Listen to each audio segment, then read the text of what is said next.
ശരിയായ കാഴ്ചപ്പാടും അതിനുവേണ്ടി എന്തൊക്കെയാ വേണ്ടത്? അതാ ഗ്രന്ഥരചനകൾ.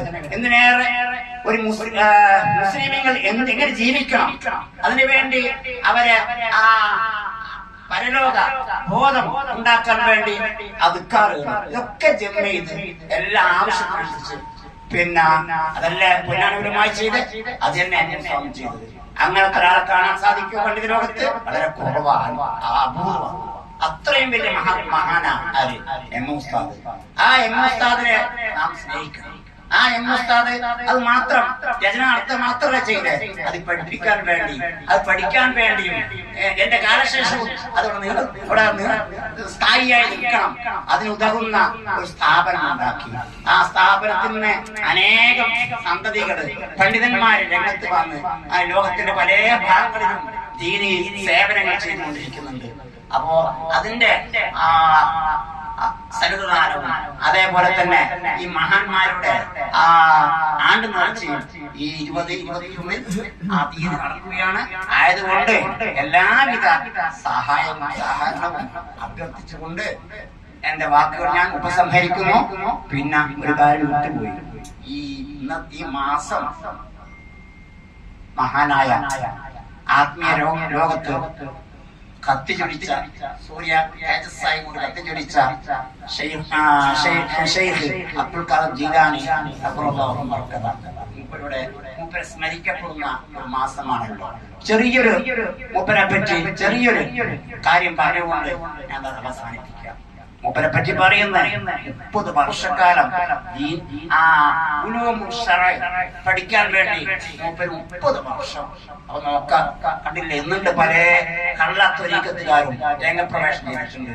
എന്ത് വേണ്ട, അവരെ ആരെ അടുക്കൽ നിന്നും പഠിക്കുകയൊന്നും ചെയ്യാതെ ഒരു വേള സുപ്രഭാതത്തിൽ ഞാൻ ഷെയ്ഖ എന്ന് പറഞ്ഞുകൊണ്ട് രംഗത്ത് വരുന്നത് കാണാം. ഒരിക്കലും ശരിയല്ല. കാണില്ലേ, അങ്ങനെയായിരുന്നെങ്കിൽ ഷെയ്ഖ് ജീലാനി തങ്ങൾ 30 വർഷക്കാല പല മഹത്തുക്കളായ പണ്ഡിതന്മാരിൽ നിന്നും വിജ്ഞാനം നുകർന്നുകൊണ്ട് അതിന്റെ ശേഷം ആ തദ്രീസ് ആ വിജ്ഞാന വ്യാപനത്തിന് വേണ്ടി ഇറങ്ങി. ആ മഹാനെ പറ്റി പറയുന്ന ഞാൻ എന്ത് സേവനം ചെയ്തു, അശൈഖ ആ മഹാൻ അവർക്ക് സേവനം ചെയ്തു 40 സന. ആ സമയത്തൊക്കെയും ഇശന്റെ ഉടുകൊണ്ട ആ വർഷങ്ങൾ അത്രയും സുബഹിസ്കരിച്ചത്. അപ്പൊ നോക്കിയേ, അങ്ങനത്തെ മഹാനാണ് ഷെയ്ഖ് ജീലാനി. അല്ലാഹു തആല ബർക്കത്ത് കൊണ്ട് നമ്മുടെ ഇഹപരം വിജയം അല്ലാഹു തആല നൽകുമാറാകട്ടെ. നിങ്ങൾ ഭാഗ്യമാന്മാരാണ്. എന്തുകൊണ്ട്? കാരണം ഞാൻ പരമായി സംശയിക്കുന്നു, നിങ്ങള് നാട്ടിലായിരുന്നെങ്കിൽ ഇങ്ങനെ സംരംഭം സാധിക്കില്ല. നോക്ക്, നാട്ടിലാളുകൾ സാധിക്കില്ല. ഇവിടെ പ്രവാസി ജീവിതം നയിക്കുന്നവരായതുകൊണ്ടാണ് അതിന്റെ മാസത്തിൽ ഒത്തുകൂടി എന്തൊരു അല്ലാഹു തആല ഇതൊക്കെ ഈ സേവനങ്ങളൊക്കെയും തന്നെ അല്ലാഹു തആല സ്വീകരിക്കുമാറാകട്ടെ. ശരിയാ, നമുക്ക് എന്ത് വേണം? മനസ്സിൽ സമാധാനമാണ്. മനസ്സിൽ ഉൾക്കണ്ട ദുഃഖം ഉണ്ടാവാൻ പാടില്ല. അതാ ആത്മീയമായ, അത് ഏറ്റവും ക്രിയാത്മകമായ ഒരു കാര്യമാണ് ദിക്ർ. കാരണം ആ ദിക്ർ അള്ളാഹുവിന്റെ ദിക്ർ, അള്ളാഹുവിനെ അറിഞ്ഞുകൊണ്ട് അതാണ് അറിയണം, അള്ളാഹിനെ പറ്റി പഠിക്കണം, അള്ളാഹിനെ സ്നേഹിക്കണം. ശരിയായ പഠിപ്പ് വേണം. എങ്കിലേ അള്ളാഹിനെ അതാ സ്നേഹം, യഥാർത്ഥ സ്നേഹം.